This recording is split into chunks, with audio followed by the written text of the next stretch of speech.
Do you wake up feeling tired, yawn throughout the day, or reach for that cup of joe? Not getting enough sleep is an obvious reason for feeling tired, but there are other things that we do daily to sabotage the sleep that we do get.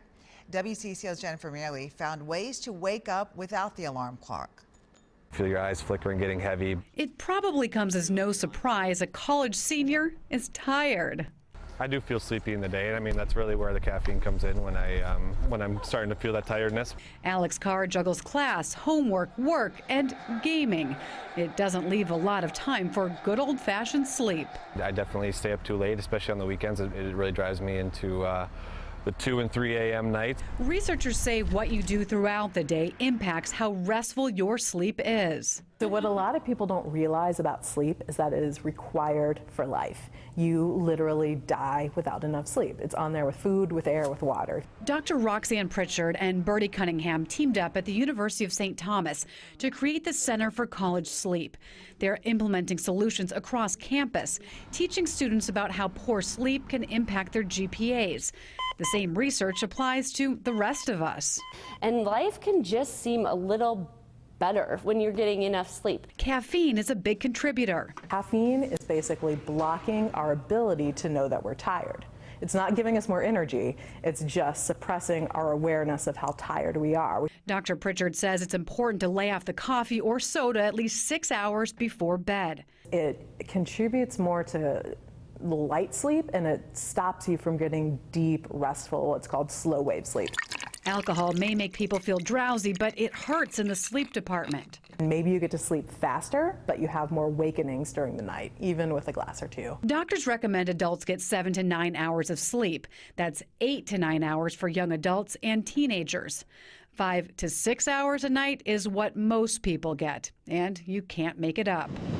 Toxic friends or negative people who take something out of you, along with stress and an active mind, all lead to less sleep. The more stressed you get, the harder it is for you to fall asleep. The less sleep you get, the more stressed you get. Literally, your body becomes more stressed if you're not sleeping enough. And when you fit in exercise, can confuse the mind. If we can kind of schedule our exercise more in the morning rather than the evening, that can help tell our brains when is it's time to be active and when it's time to rest. Top that off with screen time right before bed, and people set themselves up for a troubling night. We're pushing a lot of trying to get people to do what's called a digital detox, getting their electronic devices off before they go to bed. Research says 2 hours. We are pushing to get at least 30 minutes. Dr. Pritchard explains it's important to have a consistent sleep schedule, a routine to train your body, and to make sleep a priority instead of an afterthought. Almost think of it as a prescription bedtime. Like, I need to be in bed by midnight, I need to sleep till at least 7 or 8, and this is how I function best. The good habits that develop as we age carry into later in life. I'm not as irritable. Things aren't stressing me out as much. I'm having better relationships with my people in my life. Because it makes you a stronger employee, a more competitive applicant, and a healthier person, a person who consumes less healthcare expenses, right?